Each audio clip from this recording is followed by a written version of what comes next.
Shalom. Selamat pagi Bapak Ibu Saudara terkasih dalam Tuhan Yesus. Kita berkumpul kembali pada pagi hari ini dan kita akan beribadah di hadapan Tuhan. Saya jemput semua bangkit berdiri. Kita akan memuji Tuhan, datang ke hadirat Tuhan.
Pujian kita untuk masuk lebih jauh dalam hadirat Tuhan. Kita muji Tuhan, Roh-Mu yang hidup dengan sikap berdoa.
sesungguhnya pertolongan dalam ibadah raya pada minggu pagi hari ini datangnya dari pihak Tuhan yang menjadikan langit dan bumi dan yang tidak pernah meninggalkan ciptaan tangannya.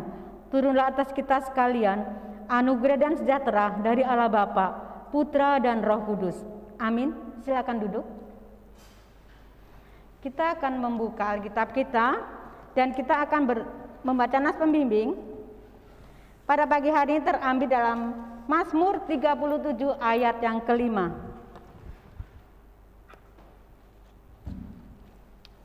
Mazmur 37 ayat kelima. Saya menunggu Bapak Ibu Saudara yang sedang mencari. Mazmur 37 ayat kelima. Kalau sudah menemukan semua, kita akan baca bersama-sama. 3, 4. Serahkanlah hidupmu kepada Tuhan dan percayalah kepadanya dan Ia akan bertindak. Saya ulangi. Serahkanlah hidupmu kepada Tuhan dan percayalah kepadanya dan Ia akan bertindak. Demikian pembacaan pembimbing, nanti akan dijabarkan oleh hambanya Ibu Pendeta Jujur. Kita akan masuk dalam doa syukur dan di dalamnya ada pengampunan dosa. 1 minggu sudah kita lewati, mungkin kita sudah melakukan hal sesuatu yang tidak berkenan di hadapan Tuhan. Mari pada pagi hari ini kita akan mohon pengampunan dosa pada Tuhan dan muji Tuhan, Engkaulah perisaiku.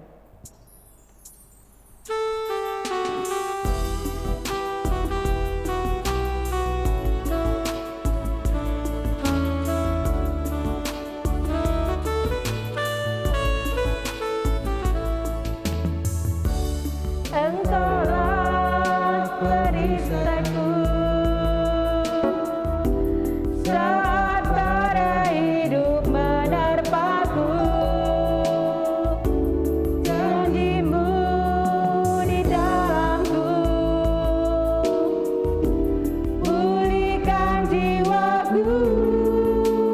Ku kan berdiri di tengah badai dengan kekuatan yang Kau berikan.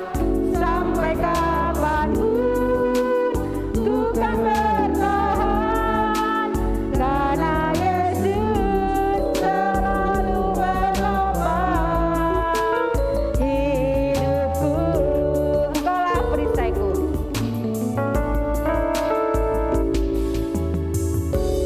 Engkaulah perisaiku saat badai hidup menerpaku. Firman-Mu di dalamku, tenangkan jiwaku. Ku kan berdiri di tengah badai dengan kekuatan yang Kau berikan. Sampai kapanpun ku kan bertahan, karena Yesus selalu menopang hidupku. Ku kan berdiri di tengah badai. Ku kan berdiri di tengah badai dengan kekuatan yang Kau berikan. Sampai kapanpun ku kan bertahan, karena Yesus selalu menopang hidupku. Benar Tuhan, Engkau adalah perisai hidup kami Tuhan. Engkau selalu menopang akan setiap langkah hidup kami ya Tuhan. Terima kasih Bapak untuk pagi hari ini. Kesempatan buat kami untuk kami boleh bersekutu di hadapan-Mu Tuhan. Di dalam suasana yang masih pandemik seperti ini Tuhan, kami bersyukur ada waktu yang boleh Engkau berikan buat kami ya Bapak, anak-anak-Mu yang saat ini rindu untuk bersekutu ya Bapak. Kami terus mengucap syukur ya Bapak untuk setiap pertolongan-Mu, untuk setiap berkat-Mu, perlindungan-Mu, bahkan sesuatu yang Kau berikan dalam kehidupan kami yang seringkali kami tidak minta Tuhan, seringkali kami tidak pikirkan Tuhan. Engkau siapkan semua untuk kami ya Bapak. Dan saat ini kami bersyukur untuk negeri kami ini ya Tuhan. mulai dipulihkan kembali ya Bapak, akan keadaan kami seperti sedia kala Tuhan. Kami bersyukur ya Tuhan, itu semua karena Engkau baik. Campur tangan-Mu untuk negeri kami ini ya Bapak. Terima kasih Tuhan. Dan kami terus menyerahkan untuk setiap mereka yang saat ini mengikutikan ibadah ini, baik yang di ruangan ini maupun di rumah tangga mereka masing-masing Tuhan. Engkau menilik setiap hati mereka ya Bapak. Dan inilah kami Tuhan, sebelum kami masuk jauh dalam ibadah ini, Engkau mengerti keberadaan kami ya Bapak. Engkau ampuni kami Tuhan, seringkali tingkah laku, pikiran kami, perkataan kami, bahkan perbuatan kami tidak sesuai dengan kehendak-Mu Tuhan. Biarlah pada pagi hari ini Tuhan, Engkau memberikan kami pengampunan yang cukup, bila kehadiran kami boleh berkenan di hadapan-Mu. Terima kasih Yesus, kami serahkan ibadah kami dari awal, pertengahan hingga akhir di dalam nama Tuhan Yesus. Amin. Bapak Ibu, kita akan membuka Alkitab kita kembali. Kita akan membaca Mazmur. Pada pagi hari ini Mazmur terambil dalam Mazmur 44 ayat yang ke-1 sampai ke-9. Kita akan baca silih berganti. Saya pertama dan Bapak Ibu Saudara yang kedua, begitu seterusnya sampai yang ke-9 kita baca bersama-sama. Sudah menemukan semua? Mari kita. Mazmur 44 ayat pertama, untuk pemimpin biduan dari Bani Korah, nyanyian pengajaran. Ya Allah, dengan telinga kami sendiri telah kami dengar, nenek moyang kami telah menceritakan kepada kami perbuatan yang telah Kau lakukan pada zaman mereka, pada zaman purbakala. Engkau sendiri dengan tangan-Mu yang telah menghalau bangsa-bangsa, tetapi mereka ini Kau biarkan bertumbuh. Suku-suku bangsa telah Kau celakakan, tetapi mereka ini Kau biarkan berkembang. Sebab bukan dengan pedang mereka duduki negeri, bukan lengan mereka yang memberikan kemenangan, melainkan tangan kanan-Mu dan lengan-Mu dan cahaya wajah-Mu, sebab Engkau berkenan kepada mereka. 5. Engkaulah Rajaku dan Allahku yang memberitakan kemenangan bagi Yakub. Dengan Engkau kami menanduk para lawan kami. Dengan nama-Mu lah kami menginjak-injak orang-orang yang bangkit menyerang kami. Yang ke-7. Sebab bukan kepada panahku aku percaya, dan pedangku pun tidak memberi aku kemenangan. Tetapi Engkaulah yang memberi kami kemenangan terhadap para lawan kami. Dan orang-orang yang membenci kami Kau beri malu. 9 kita baca bersama-sama. Karena Allah kami nyanyikan puji-pujian sepanjang hari, dan bagi nama-Mu kami mengucapkan syukur selama-lamanya. Amin. Saya sebut Bapak Ibu Saudara yang berdiri, kita akan mengiringkan iman Rasul kita. Kita muji Tuhan Yesus seperti gembala.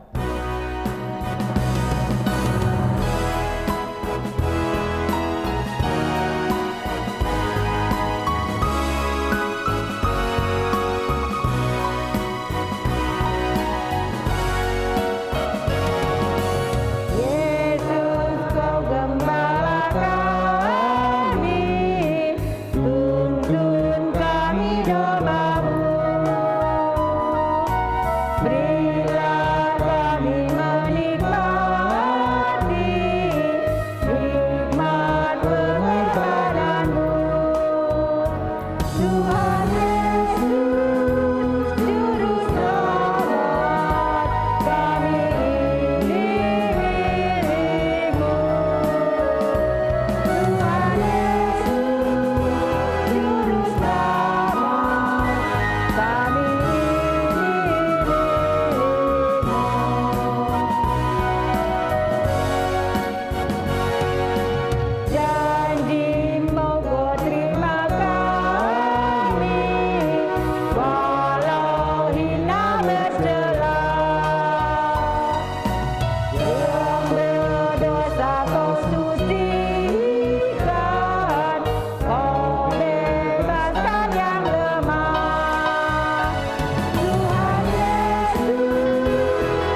bersama gereja Tuhan segala tempat dan zaman, biarlah masing-masing kita berkata, aku percaya kepada Allah, Bapa yang Maha Kuasa, Khalik langit dan bumi, dan kepada Yesus Kristus, Anak yang tunggal Tuhan kita, yang dikandung daripada Roh Kudus, lahir dari anak darah Maria, yang menderita sengsara di bawah pemerintahan Pontius Pilatus, disalibkan, mati dan dikuburkan, turun ke dalam kerajaan maut. Pada hari yang ketiga, bangkit pula di antara orang mati, naik ke surga, duduk di sebelah kanan Allah, Bapa yang Maha Kuasa, dan akan datang dari sana untuk menghakimi orang yang hidup dan yang mati. Aku percaya kepada Roh Kudus, gereja yang kudus dan am, persekutuan orang kudus, pengampunan dosa, kebangkitan tubuh dan hidup yang kekal. Amin. Silakan duduk kembali. Pada pagi hari ini Tuhan memberikan kesempatan untuk kita untuk memberikan ucapan syukur, korban syukur kita pada pagi hari ini. Karena ini minggu kelima, jadi ada persembahan misi. Dan untuk petugas saya persilahkan, kita akan memuji Tuhan tabur waktu pagi.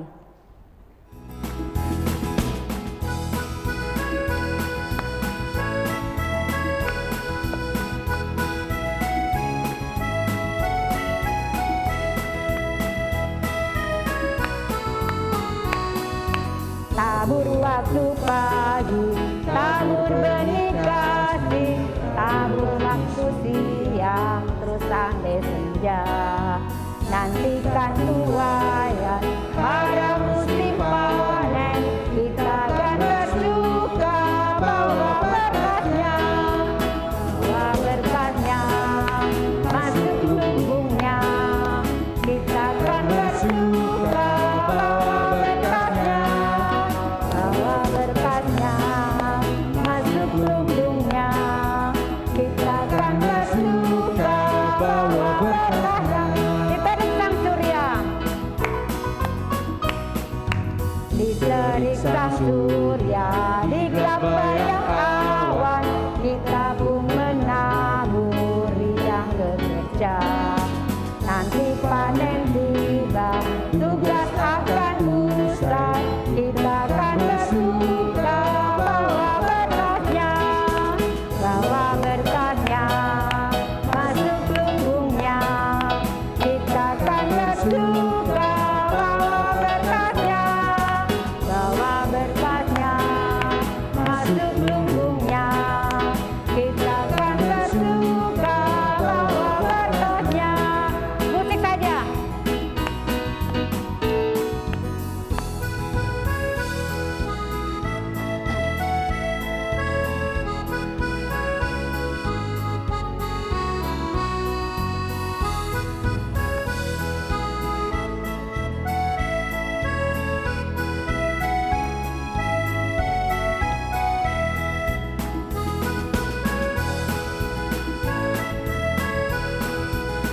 Kita ulangi bawa berkatnya. Refnya aja. Saya undang semua bangkit berdiri. Bawa berkatnya, masuk lumbungnya. Kita akan bersuka bawa berkatnya, masuk lumbungnya. Kita akan bersuka bawa berkatnya.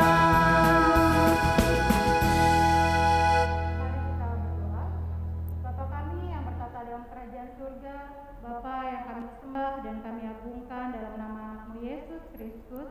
Bapa, sungguh pada saat ini kami datang lagi ke hadirat-Mu, mengucap syukur untuk setiap hidup dan kehidupan yang masih Engkau berikan kepada kami. Mengucap syukur untuk kecukupan berkat yang masih Engkau berikan kepada kami ya Tuhan. Kami juga mengucap syukur untuk setiap pekerjaan dan usaha yang masih Engkau berikan kepada kami. Dan pada pagi hari ini Tuhan, kami bawa sebagian dari begitu banyak berkat yang masih Engkau berikan kepada kami. Biarlah Engkau sucikan terlebih dahulu persembahan ini ya Bapa, sehingga dapat memperluas kerajaan di muka bumi. Kami juga berdoa kepada-Mu Tuhan untuk setiap tangan-tangan yang sudah memberikan ataupun tangan-tangan yang belum sempat memberikannya. Tuhan, terus bukakan pintu-pintu berkat atas mereka ya Tuhan. Engkau terus yang mencukupkan segala kebutuhan mereka di tengah-tengah pandemi saat ini.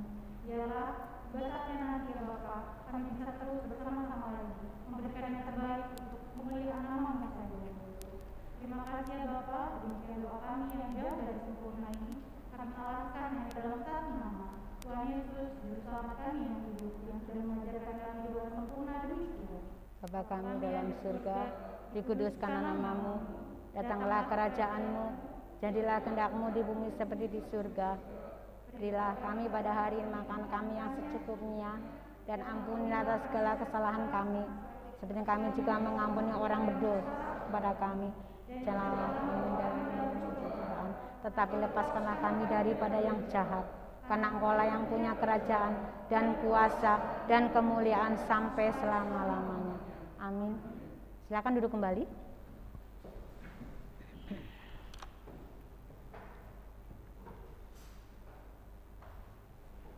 Kita sudah di sekitar firman Tuhan. Dan pada pagi hari ini akan dilayani oleh hambanya, Ibu Pendeta Jujur. Dan untuk mempersiapkan hati dan pikiran kita muji Tuhan, ku hidup bagimu.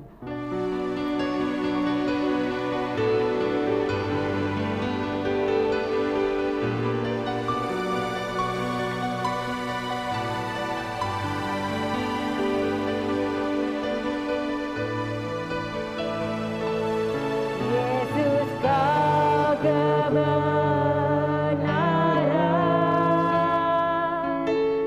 yang menyelamatkanku, kau memberikanku hidup dan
Mari berdoa.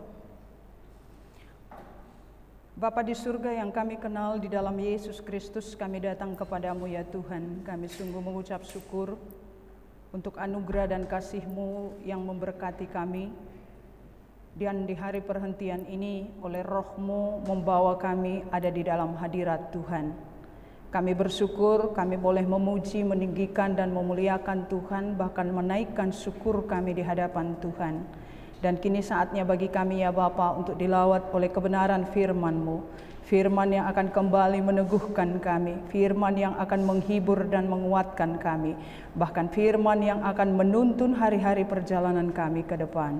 Oleh karena itu, ya Roh Kudus, tolong kami menguasai pikiran dan hati kami, agar kami boleh mengerti apa yang Tuhan kehendaki melalui kebenaran firman-Mu. Layakkan hamba-Mu di tengah segala kekurangan, keterbatasan yang ia miliki untuk menjadi saluran berkat-Mu bagi setiap jemaat-Mu. Bahkan kami pun semua dilawat oleh Tuhan melalui firman-Mu. Di dalam nama Tuhan Yesus Kristus kami berdoa dan bersyukur. Amin. Shalom. Ini minggu terakhir bagi kita di bulan Oktober. Firman Tuhan pada pagi hari ini saya ambil dari Kisah Rasul pasal 17. Kisah Rasul pasal 17 ayat 22 sampai 28. Saya akan baca yang genap, Bapak Ibu Saudara sekalian membacakan ayat yang ganjil.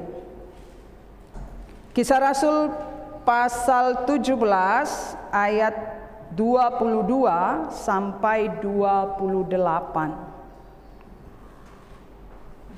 Demikian firman Tuhan. Paulus pergi berdiri di atas Areopagus dan berkata, "Hai orang-orang Athena, aku lihat bahwa dalam segala hal kamu sangat beribadah kepada dewa-dewa.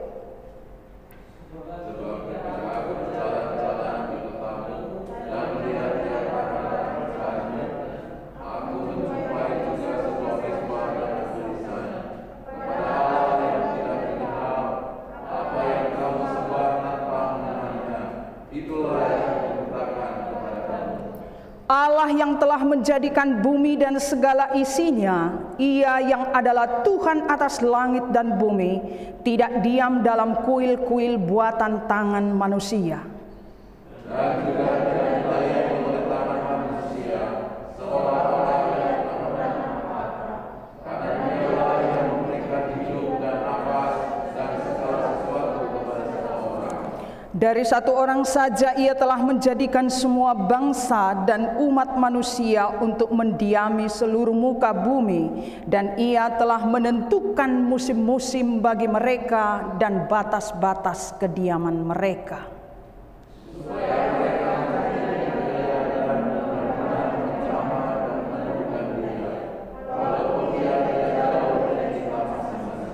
Sebab di dalam Dia kita hidup, kita bergerak, kita ada, seperti yang telah juga dikatakan oleh pujangga-pujanggamu, sebab kita ini dari keturunan Allah juga.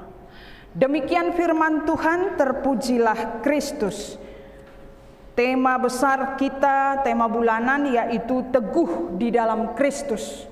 Kalau minggu lalu kita sudah mendengarkan tema tentang Kristus adalah harta termahal.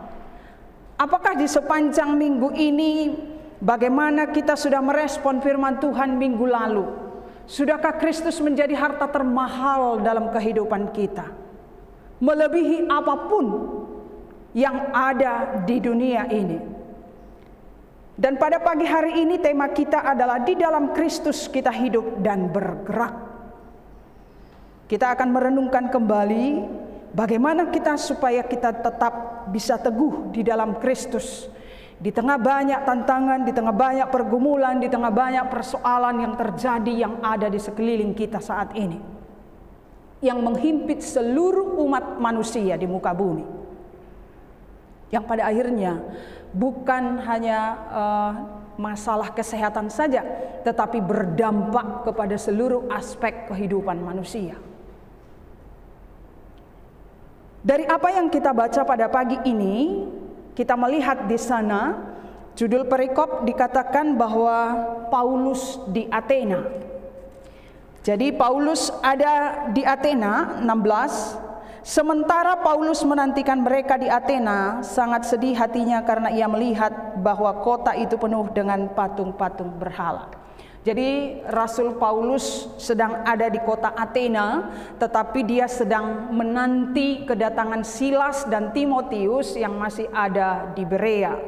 Dan sementara penantiannya itulah dia melihat-lihat kota Athena dan dia merasakan suatu kesedihan yang mendalam ketika dia melihat-lihat kota Athena itu. Kenapa dia merasakan kesedihan yang mendalam? Karena di sana dia menemukan banyak patung-patung berhala. Banyak patung-patung berhala dia temukan di sana. Yang pada akhirnya ketika pun dia mengajar, dia menyampaikan firman Tuhan, dia berdiskusi dengan orang-orang yang takut akan Allah. Bahkan hasil diskusinya itu begitu sengit karena ada beberapa ahli pikir dari Epikuros dan Stoa. Di ayat 18, karena sengitnya pertukaran pikiran itu dikatakan, dan juga beberapa ahli pikir dari golongan Epikuros dan Stoa bersoal jawab dengan dia, dan ada yang berkata, apakah yang hendak dikatakan si peleter ini?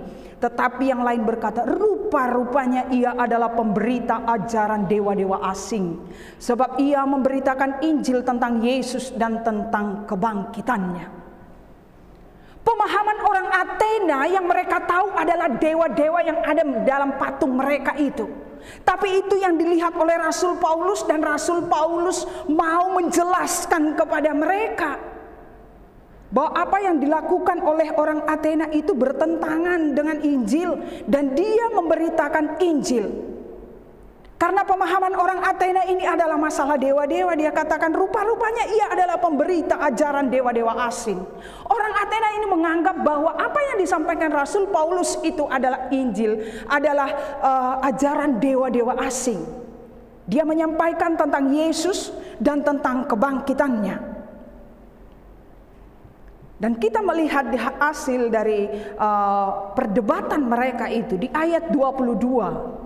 Paulus pergi berdiri di atas Areopagus dan berkata, hai orang-orang Athena, aku melihat bahwa dalam segala hal kamu sangat beribadah kepada dewa-dewa. Ada hal yang sangat menarik di ayat 22 ini, yaitu di mana ada potensi yang begitu besar yang dimiliki oleh orang Athena, yaitu mereka memiliki bahwa dalam segala hal kamu sangat beribadah. Sangat. Entah pun itu kedewanya, tapi yang Rasul Paulus lihat ada hal yang menarik di sana, ada kata sangat beribadah. Bagaimana dengan kita yang disebut dengan anak-anak Tuhan? Adakah ibadah itu merupakan suatu kebutuhan yang sangat bagi kita? Atau ibadah itu sambil lalu saja? Kalau ada waktu kita beribadah, kalau nggak ada ya sudah. Kita belajar dari orang Athena hal yang positif ini. Mereka begitu sangat beribadah. Kalau kita dicari pada hari Minggu, di mana kita berada?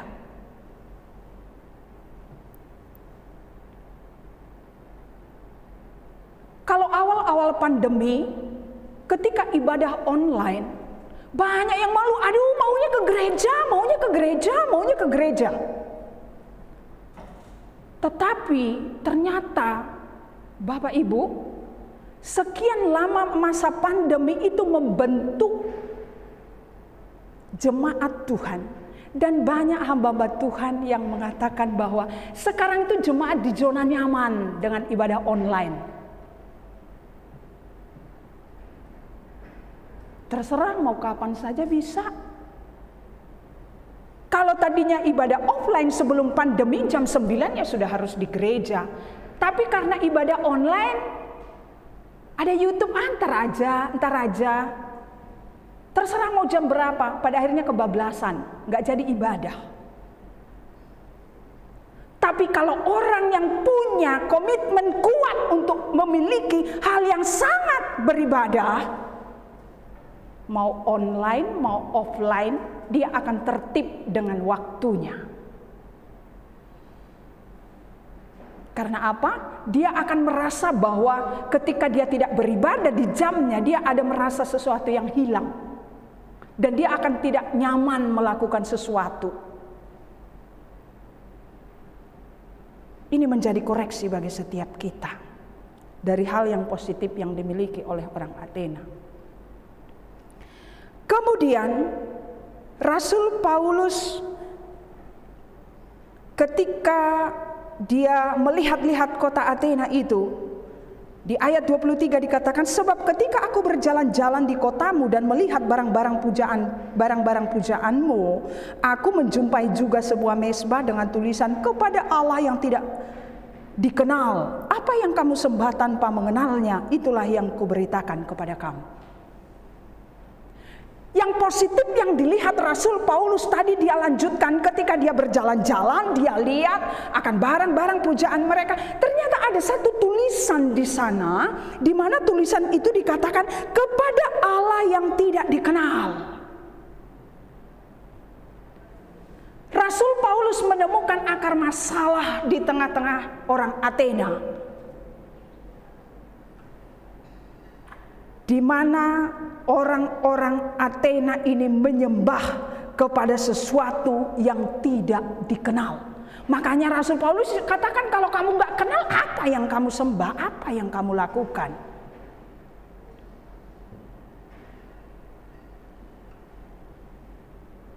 Menyembah kepada yang tidak dikenal. Tetapi apa yang tidak dikenal orang ini, itulah yang Rasul Paulus sampaikan. Itulah yang dia mau luruskan. Jadi Rasul Paulus dia mendekati orang Athena ini, dia mendekati sesuai dengan pemahaman orang Athena. Jadi hal yang positif yang mereka miliki itu dipakai oleh Rasul Paulus, tapi ada hal yang negatif, yang tidak baik, yang tidak benar sesuai dengan Injil Tuhan, itu yang diluruskan oleh Rasul Paulus, di mana dia menjelaskan kepada orang Athena tentang Allah yang tidak mereka kenal tadi, diperkenalkanlah itu oleh Rasul Paulus. Sebenarnya kan ketika mereka melakukan pemujaan, apakah itu kepada patung, kepada dewa-dewa itu, sebenarnya dalam diri mereka itu sudah ada pemahaman bahwa ada satu kuasa lain di luar mereka. Dan Rasul Paulus meluruskan itu.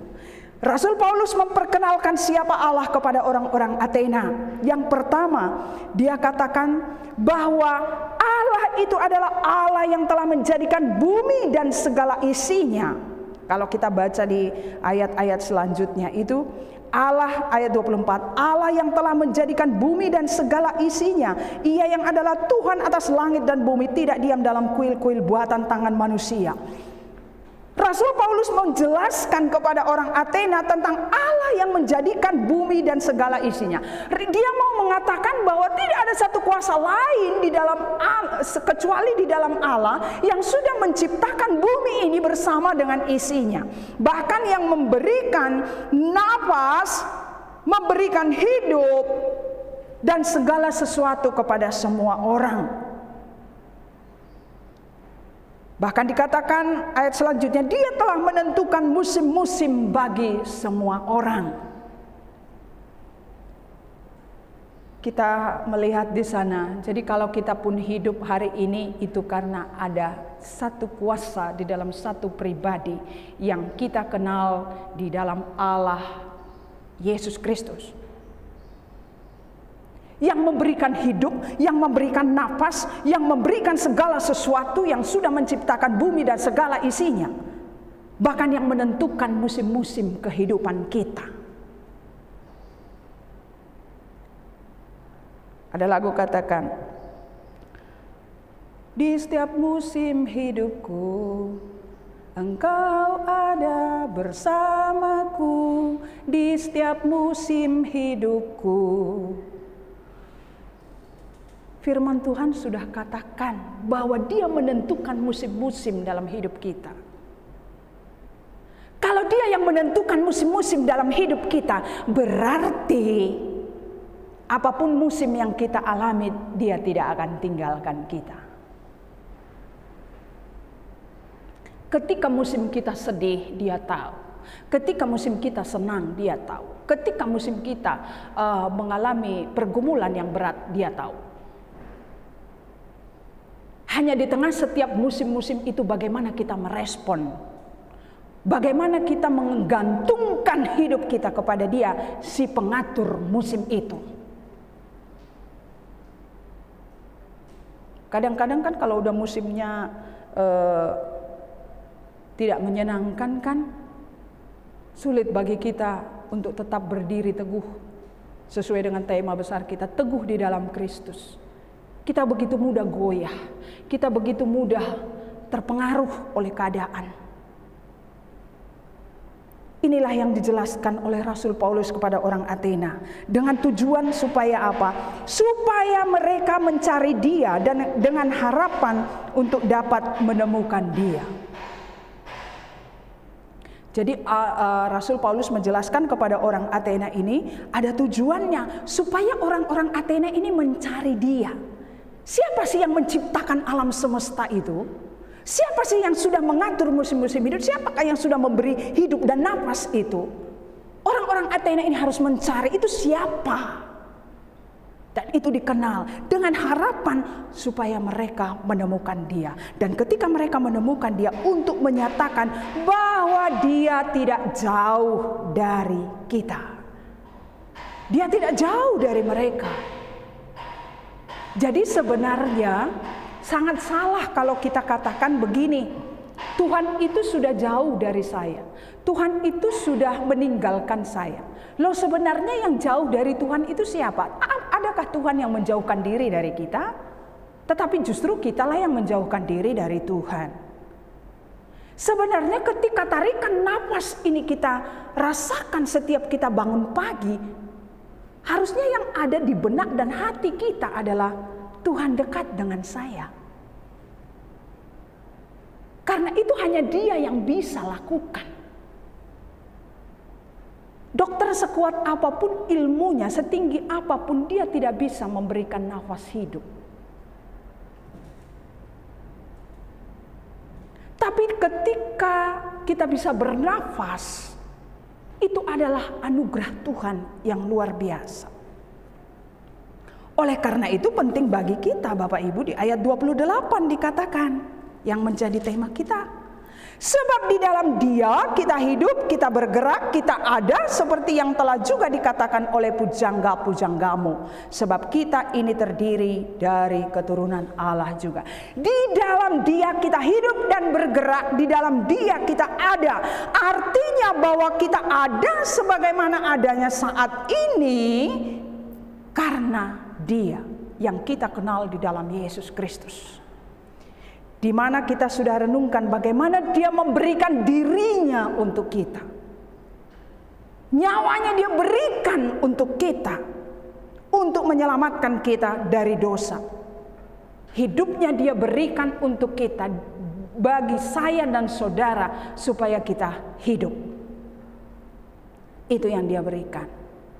Dan Rasul Paulus sangat menyadari hal ini. Makanya di dalam Galatia pasal 2 ayat 20 di sana dia katakan, namun aku hidup tetapi bukan lagi aku sendiri yang hidup, melainkan Kristus yang hidup di dalam aku. Dan hidupku yang kuhidupi sekarang di dalam daging adalah hidup oleh iman dalam Anak Allah yang telah mengasihi aku dan menyerahkan dirinya untuk aku. Rasul Paulus menyadari betul setelah dia bertemu dengan Yesus, dia menyadari betul bahwa hidup yang dia hidupi itu bukan karena dia, tetapi semata-mata karena anugerah di dalam Yesus Kristus. Jadi yang dia hidupi itu adalah Kristus yang hidup di dalam dia.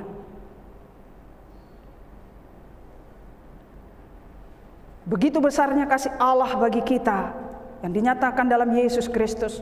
Bahkan kalau kita melihat di dalam Roma Pasal yang ke-8 ayat 35, di sana dikatakan, siapakah yang akan memisahkan kita dari kasih Kristus? Penindasan atau kesesakan atau penganiayaan, kelaparan, ketelanjangan, bahaya atau pedang?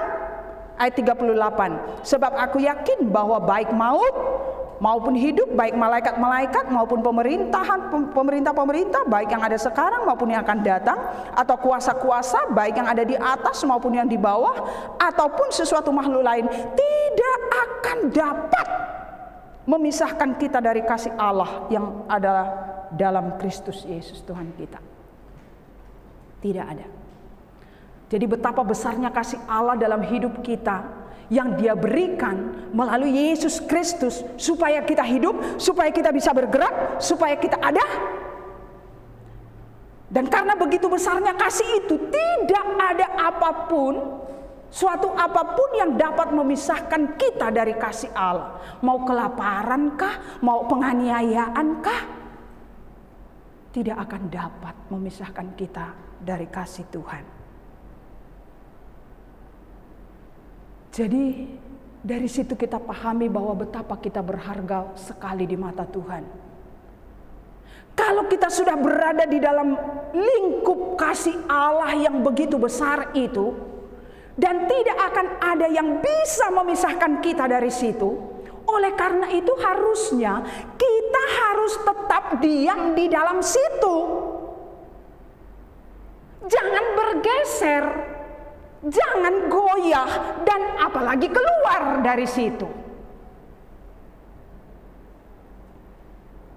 Karena di dalam Dia. Karena di dalam Dia.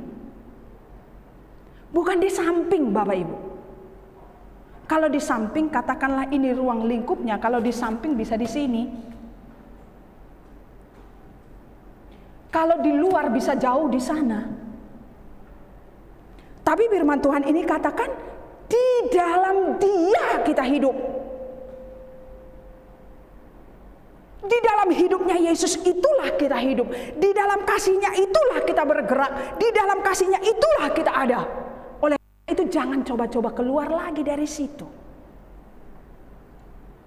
Itu artinya tidak goyah. Tetap teguh. Permasalahannya adalah bagaimana supaya bisa tetap teguh. Bukankah kita ini dikelilingi oleh berbagai macam tantangan dan godaan? Ya. Kita ditempatkan seperti domba di tengah-tengah serigala. Tantangan yang kita hadapi begitu berat. Tantangan apapun itu yang ada di sekeliling kita. Tapi bagaimana supaya kita bisa tetap bertahan? Bagaimana supaya kita tetap bisa teguh? Jangan sampai kita menyeleweng ke kiri atau ke kanan, apalagi keluar. Yang pertama yang harus kita lakukan supaya kita bisa tetap teguh dan tidak goyah adalah harus kita juga pahami bahwa seberat apapun pergumulanmu, separah apapun sakitmu, kita harus tetap teguh. Kita buka dulu satu ayat, 1 Korintus 15 ayat 58. 1 Korintus 15 ayat 58. 1 Korintus 15 ayat 58. Di sana dikatakan, karena itu saudara-saudaraku yang kekasih, berdirilah teguh, jangan goyah, dan giatlah selalu dalam pekerjaan Tuhan, sebab kamu tahu bahwa dalam persekutuan dengan Tuhan jeripayahmu tidak sia-sia. Kadang-kadang kita berpikir kalau dikatakan giatlah selalu dalam pekerjaan Tuhan itu seolah-olah ya pelayanan, nggak semata-mata itu. Pekerjaan Tuhan itu apa? Pekerjaan Tuhan ingin kita senantiasa melakukan hal yang baik, yang benar dimanapun kita berada, yaitu kita harus kerjakan. Dia katakan di sana harus tetap giat, jangan goyah, harus tetap teguh. Karena apa? Persekutuan dengan Tuhan jeripayahmu tidak sia-sia. Hasil jeripayah itu bukan tujuan kita, karena Allah sudah lebih dahulu memberi kepada kita. Tapi Tapi sebagai hasil dari jerih payah itu, Tuhan pun akan memperhitungkan itu. Dia tidak mengabaikan begitu saja. Ada hasilnya. Tapi bagi kita itu bukan tujuan akhir. Karena kita sudah lebih dahulu terima dari Dia. Kalau minggu lalu Bapak PDP singgung kan, kadang-kadang kita melakukan sesuatu untuk Tuhan untuk memancing berkat. Itu nggak boleh. Karena memang Tuhan sudah berikan kok. Makanya kita melakukannya, memberinya. Tapi dalam hal itu pun Tuhan memperhitungkan. Tuhan katakan jerih payahmu tidak akan sia-sia. Dinyatakan melalui Rasul Paulus. Jadi yang pertama kita harus lakukan adalah mencari Dia. Mencari Dia. Amos 5 ayat 4 katakan, sebab beginilah firman Tuhan kepada kaum Israel. Carilah aku maka kamu akan hidup. Mazmur 9 ayat 11. Orang yang mengenal namamu percaya kepadamu, sebab tidak kau tinggalkan orang yang mencari engkau, ya Tuhan. Jadi bagaimana kita supaya tetap bisa teguh, bisa tetap tidak goyah, tidak ada jalan lain selain daripada kita selalu mencari Dia, mencari apa yang Dia kehendaki, mencari apa yang Dia mau. Ketika kita terhimpit, cari Dia. Apa sih yang Tuhan mau supaya kita nggak melenceng karena himpitan itu? Ketika kita bersuka cita atas berkat-berkat Tuhan, kita harus tetap mencari Dia. Supaya apa? Supaya kita nggak jadi sombong. Seolah-olah berkat yang kita punya itu karena hasil jerih payah kita. Tapi baik dalam suka, dalam susah, dalam senang, kita harus tetap mencari Dia. Supaya apa? Supaya kita tidak menyimpang ke kiri dan ke kanan, apalagi keluar, tetapi supaya kita tetap berada di dalam posisi kita, tetap teguh di dalam Kristus. Tapi sayangnya banyak anak-anak Tuhan mencari Tuhan ketika kapan? Ketika banyak masalah. Ketika banyak persoalan, ketika sakit. Bukan berarti kalau kita cari Tuhan kita nggak akan sakit. Tidak. Tapi kalaupun kita sakit, kita akan diberi kekuatan untuk tetap menyikapinya dengan syukur. Banyak anak-anak Tuhan mencari Tuhan hanya ketika dia sudah menderita. Tolong dong doakan saya, doakan saya, doakan saya. Semua orang dikerahkan untuk mendoakan dia ketika dia bermasalah. Ketika menghadapi keadaan sulit. Tapi begitu lepas dari keadaan sulit itu, adakah seperti permintaan waktu minta didoakan itu mengatakan, hai, ayo dong bersyukur dengan saya karena Tuhan sudah menolong saya. Ada?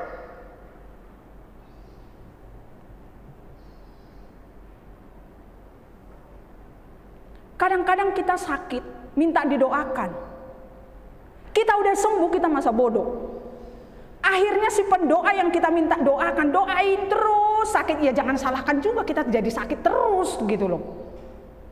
Yang harusnya sudah pasti mengucap syukur, sudah sembuh.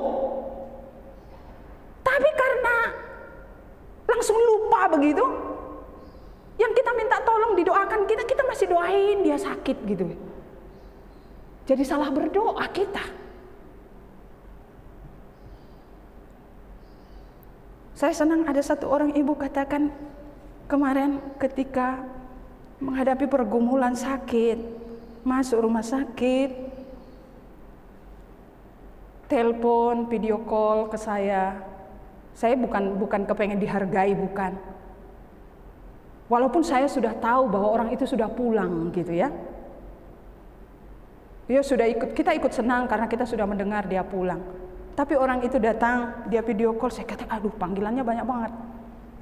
Saya telepon balik.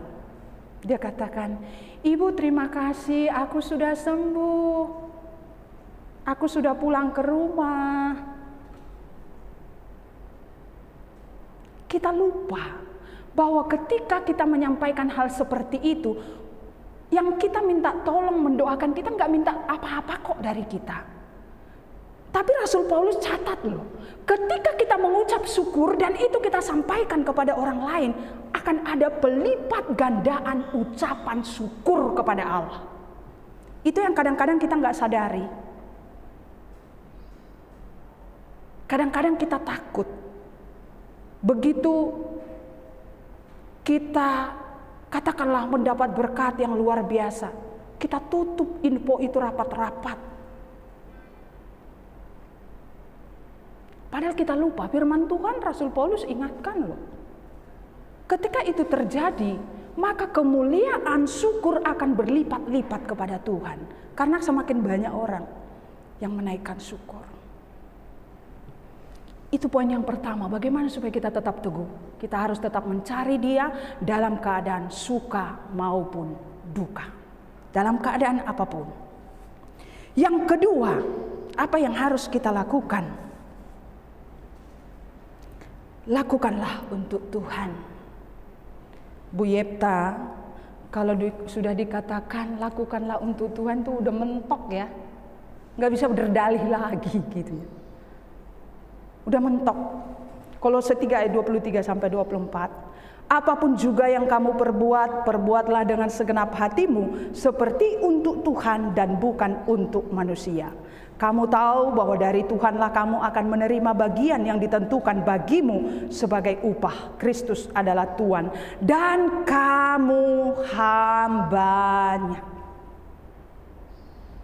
Bagaimana bisa melakukan segala sesuatunya dalam keadaan apapun seperti melakukannya untuk Tuhan? Hanya ketika kita sadar bahwa kita ini adalah hamba. Hamba itu hanya bisa ngikut apa kata tuannya.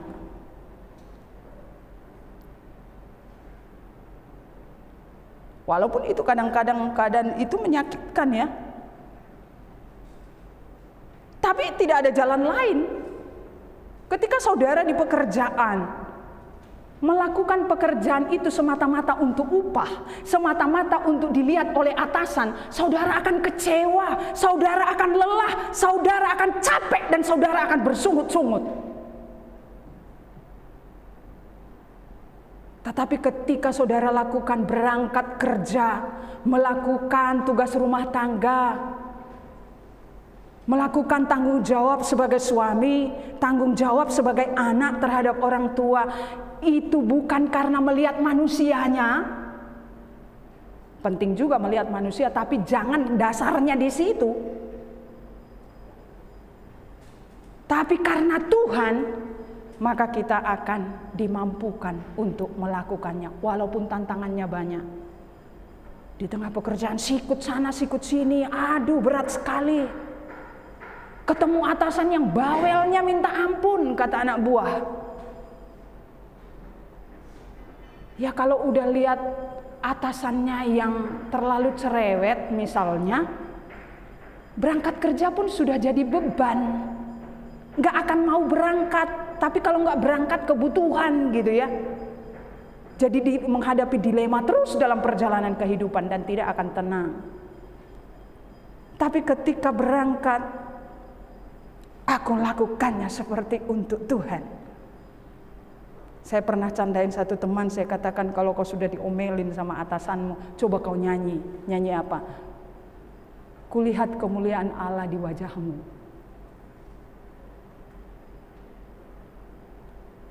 Gak mudah itu. Bos marah-marah, aku melihat kemuliaan Allah di wajahmu gitu ya. Tapi itu yang harus dilakukan. Supaya kita bisa tetap berdiri teguh dan tetap di jalan yang Allah kehendaki. Bapak Ibu, sebagai manusia pun saya pernah alami itu. Belum lama saya alami. Saya rasa lelah, capek, ada marah juga dalam hati saya. Saya bisa marah juga Bapak Ibu. Rasanya sudahlah, saya nggak mau lakukan lagi. Sepertinya sia-sia begitu ya. Ketika hati kita itu sudah berat gitu ya. Kadang-kadang kita mau jalan pintasnya, sudahlah. Tapi apa yang terjadi Bapak Ibu? Saya bersyukur Roh Kudus. Semua hanya karena Roh Kudus. Roh Kudus enggak membiarkan saya melenceng jauh. Istilahnya saya mau ngambek lah sama Tuhan gitu loh. Tapi Roh Kudus mengingatkan saya, dia katakan, itu awalnya mengingatkan saya dari mana? Saya hanya buka status seorang teman. Iseng saya buka-buka HP gitu di tengah kegalauan hati saya. Saya buka, di statusnya itu ketemu ayat apa? Kemanakah aku dapat menjauhi Roh-Mu ya Tuhan? Kemanakah aku akan dapat lari dari hadapan-Mu?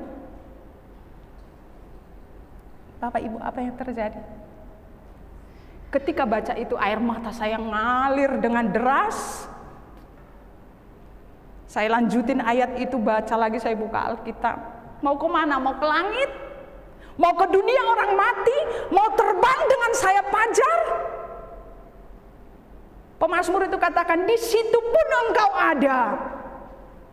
Saya katakan, Tuhan terima kasih. Hati saya dipulihkan. Damai sejahtera Allah menjadi milik saya lagi.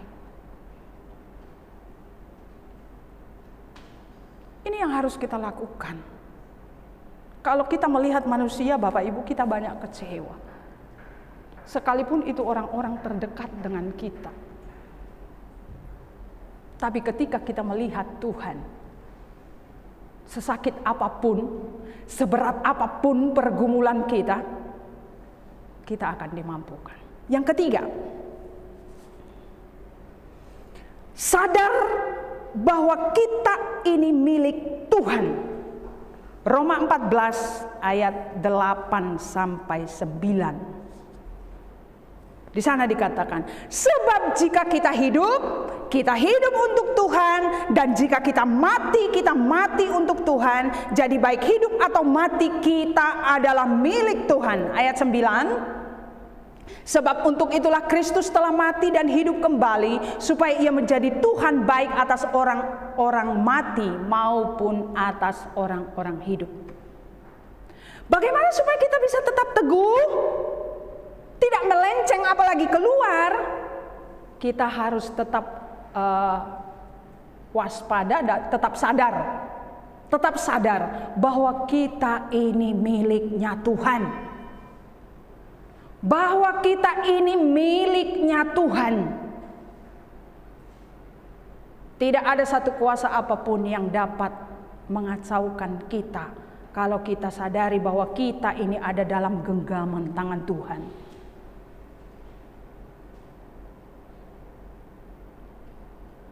Mungkin manusia lahiriahnya kita merosot. Semakin banyak keluhan, sakit sana, sakit ini, dan lain sebagainya. Tapi itu pun tidak akan dapat memisahkan kita dari kasih Tuhan. Tidak akan membuat kita lemah. Karena apa? Kita sadar bahwa di tengah kelemahan yang kita punya itu, Tuhan berkuasa atas kita karena Dialah pemilik atas hidup kita.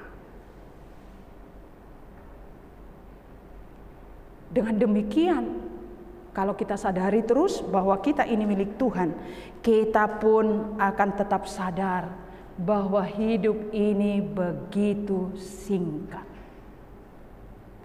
Hidup ini begitu singkat. Jadi, karena singkat, jangan kita sia-siakan waktu dan kesempatan yang ada. Apapun yang kita alami, seperti apapun pergumulanmu, jangan sia-siakan kesempatan yang Tuhan berikan untuk tetap berdiri teguh, untuk tetap tidak goyah di dalam Dia. Karena semuanya kembali kepada Dia. Tuhan kasih hidup, kita bisa bergerak, kita ada, semua karena Dia. Dan mari kita berikan hidup kita. Tadi nas pembimbing kita katakan, serahkanlah hidupmu kepada Tuhan. dan percayalah kepadanya, maka ia akan bertindak. Artinya apapun yang kita alami itu sudah cukup kuat untuk menolong kita. Firman Tuhan menolong dan menguatkan kita. Hidup kita begitu singkat. Yakobus katakan bahwa hidup kita itu seperti uap. Pemazmur katakan bahwa hidup kita itu seperti rumput, seperti bayangan yang berlalu, dan hanya beberapa telempap saja. Hanya beberapa telempap itu sangat pendek sekali. Tapi kita harus gunakan kesempatan itu untuk tetap berdiri teguh. Karena waktu kita tidak tahu. Umur kita 70 tahun, kalau kuat 80 tahun. Tapi lebihnya itu apa? Penderitaan. Kalaupun Tuhan kasih ada bonus. Masalahnya, nyampe nggak umur kita sampai 70 tahun? Itu pun pertanyaan bagi kita. Kadang-kadang saya katakan kepada Bapak Gembala Sidang, kira-kira kita nyampe pensiun nggak nanti ya? 70 tahun? Kita nggak tahu. Oleh karena itu mari kita terus untuk tetap berdiri teguh di dalam Tuhan. Kita aminkan firman Tuhan ini dengan menyanyikan pujian, Engkaulah perisaiku. Kita nyanyikan dengan penuh iman.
Kami sungguh mengucap syukur untuk lawatan-Mu melalui kebenaran firman-Mu. Lewat firman-Mu kepada kami dibukakan lagi bahwa di dalam Engkau Yesus Kristus kami dapat hidup, kami bergerak dan kami ada sebagaimana adanya. Oleh karena itu Tuhan, Engkau yang sudah menciptakan kami, menyelamatkan kami, bahkan memberi hidup bagi kami. Ajar kami untuk merespon anugerah-Mu itu dengan memberikan hidup kami ini untuk memuliakan Tuhan. Ya Roh Kudus, tolong kami untuk terus menjabarkan kebenaran firman-Mu ini dalam perjalanan hari-hari kehidupan kami. Bapa di dalam surga, pada pagi ini perkenankan kami datang menatang seluruh keberadaan jemaat-Mu, rumah tangga lepas rumah tangga, pribadi lepas pribadi. Tuhan yang melawat mereka dengan segala pergumulan dan persoalan yang dihadapi. Ya Roh Kudus, tolong supaya kami dapat tetap berdiri teguh di dalam pengharapan kepada Tuhan dalam keadaan apapun. Di tengah banyak tantangan yang ada di sekitar kami, tolong kami Tuhan, supaya kami tidak menyimpang ke kiri atau ke kanan, bahkan keluar dari pengharapan iman kami itu, tapi kami dapat berdiri teguh di dalam Engkau. Bapa di dalam surga, pagi ini kami datang menopang kepadamu untuk umat-umat-Mu yang saat ini memohon anugerah dan belas kasihan Tuhan. Di tengah kelemahan tubuh yang mereka alami, di tengah yang sedang dirawat di rumah sakit, secara khusus untuk Ibu Titi Saimima bersama dengan Ibu Lilis. Kasihani mereka Bapa dengan anugerah dan kasih-Mu, hiburkan dan kuatkan mereka untuk tetap mereka memiliki sukacita damai sejahtera yang datangnya dari Tuhan. Bapa di dalam surga, berdoa juga yang terus menggumuli akan kondisi kesehatan mereka, baik Bapak Susan Krismawan, adik Azriel, Ibu Rosa Sumokil, bahkan Ibu Linda Sujito.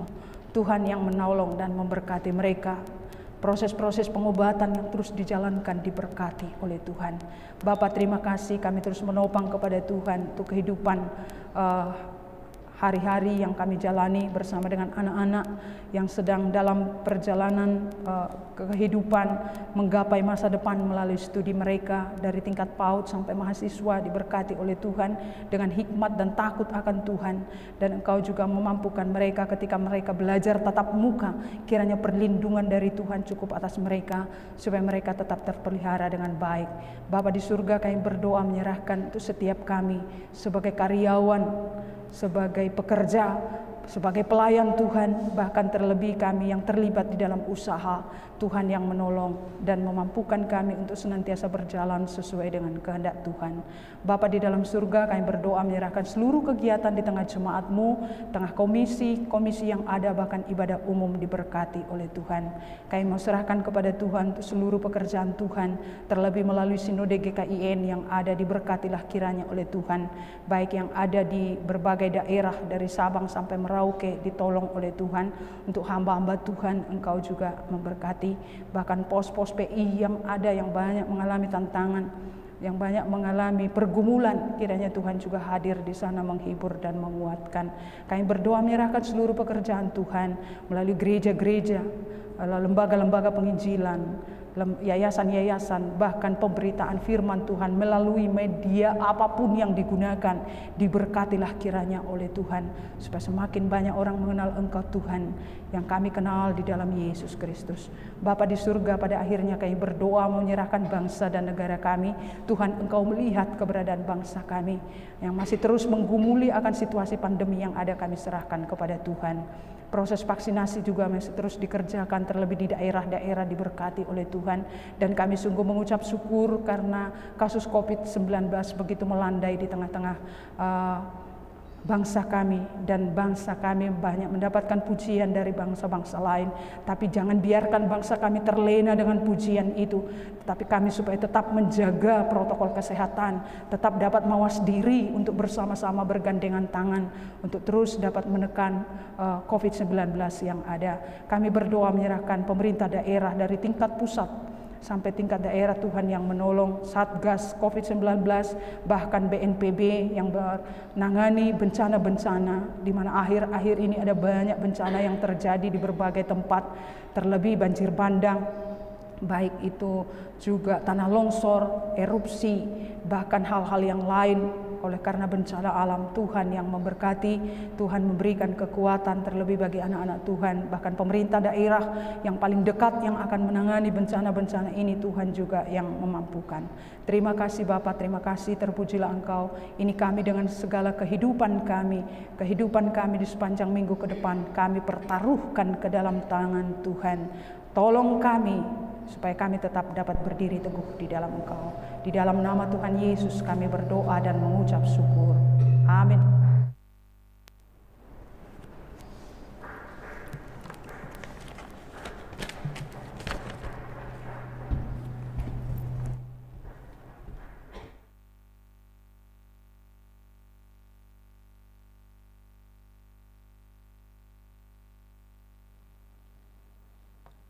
Terima kasih untuk Ibu Pendeta Jojor, Tuhan Yesus memberkati. Firman Tuhan pagi hari ini kayaknya kena banget ke saya karena saya seringkali tidak pagi-pagi, saya harus masak. Saya pikir sore nggak apa-apa lah, Tuhan mengerti. Tapi untuk minggu yang lalu saya sudah mulai mempraktekkan untuk setiap pagi jam 9 sudah.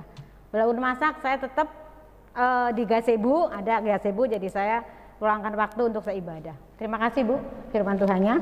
Mari kita akan menerima doa berkat pada pagi hari ini. Saya jemput Bapak Ibu Saudara yang berdiri. Kita akan memuji Tuhan, kasih setiamu yang kurasakan.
Bapak Ibu Saudara yang Tuhan Yesus kasihi, mari kita kembali ke dalam kehidupan kita hari lepas hari.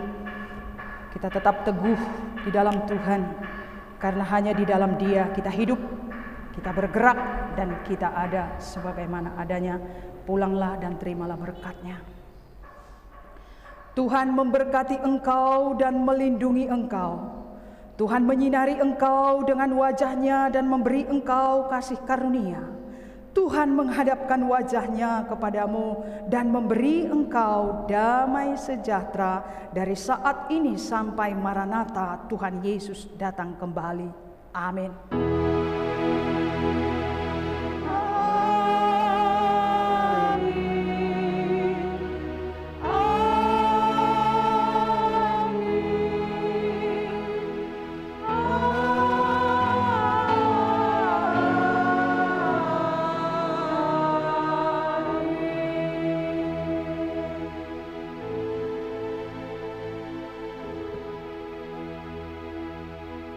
Bapak Ibu Saudara sekalian dipersilakan duduk kembali.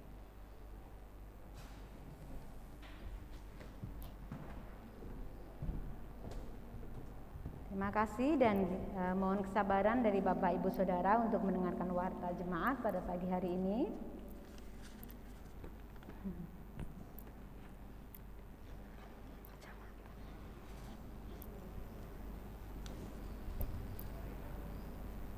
Untuk petugas pelayanan pada minggu yang akan datang, untuk firman Tuhan Bapak Pendeta Yepta, liturgi mohon Ibu Yusiana Abdinyo, dan kolektan doa persembahan Ibu Rina Gunanto. Untuk pelayanan kantong persembahan dilakukan oleh Ibu Aneta Priliani Purba.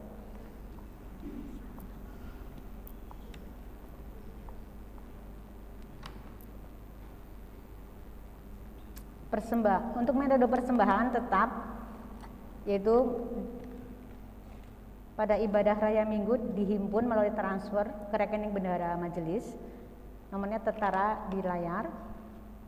Dan untuk setiap Bapak Ibu yang sudah memberikan persembahan, mohon memberikan kode atau menginformasikan kepada bendahara majelis sehingga jelas bendahara bisa mengenal setiap persembahan. Komisi Muda-Mudi, ibadah online Komisi Muda-Mudi pada hari ini tanggal 31 Oktober 2021 pada pukul 14 atau jam 2 sore. Acaranya komsel, liturgi, ketua komsel, pembicara ketua komsel. Ibadah online Komisi Wanita pada hari Selasa tanggal 7 November 2021 pukul 18 atau jam 6 sore, acara diskusi liturgi Ibu Suli Aritonang, doa persembahan Ibu Novi Mesak, dan pembicara dari majelis. Untuk Komisi Pria, ibadah online Komisi Pria pada hari Sabtu tanggal 13 November jam 7 malam atau pukul 19 dengan acara diskusi liturgi Bapak Hendrik Londo dan pembicara BPKP. Renovasi pastori. Majelis Bidang Inventaris akan melaksanakan program renovasi pastori yang akan memasuki masa pengerjaan pada bulan Oktober 2021. Berkaitan dengan program tersebut, Majelis Bidang Inventaris telah menganggarkan sebesar 60 juta rupiah dan dalam pengerjaannya yang saat ini telah terhimpun dana sebesar 51 juta rupiah. Dalam hal ini kami Badan Majelis mengundang Bapak dan Ibu terkasih Jemaat GKIN Betania yang rindu untuk memberikan sebagian berkatnya dalam mendukung program ini, dapat memberikan bantuannya melalui list donatur atau dalam bentuk sumbangan kasih bahan bangunan, misalnya semen, pasir, dan lain-lain. Semoga kiranya hal ini dapat menjadikan perhatian Bapak dan Ibu terkasih. Terima kasih.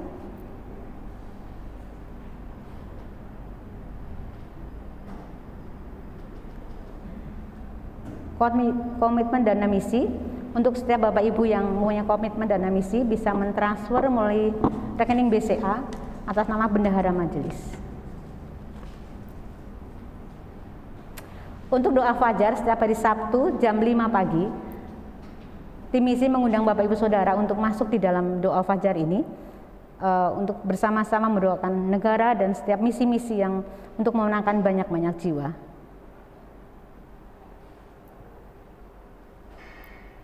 Di layar ada yang berulang tahun, Bapak Ibu bisa lihat, dan selamat berulang tahun untuk Bapak Ibu yang berulang tahun.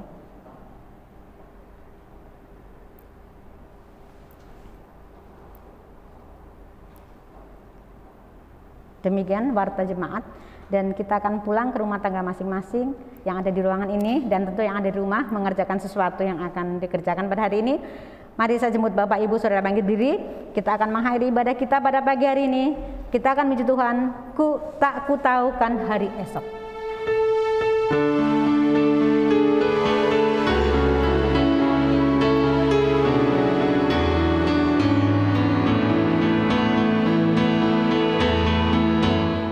Tak kutahukan hari esok, namun langkahku tegak, bukan surya ku harapkan, karena surya kan lenyap.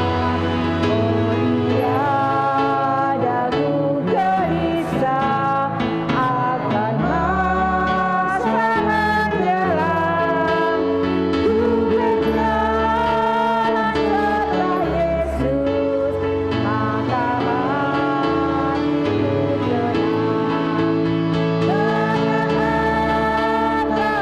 tenang. Ternyata upahani dalam masa menjelang, tapi kan begitu dan waktu hanya pulang. Silakan duduk. Selamat siang dan Tuhan memberkati. Tetap menjaga protokol kesehatan. Terima kasih.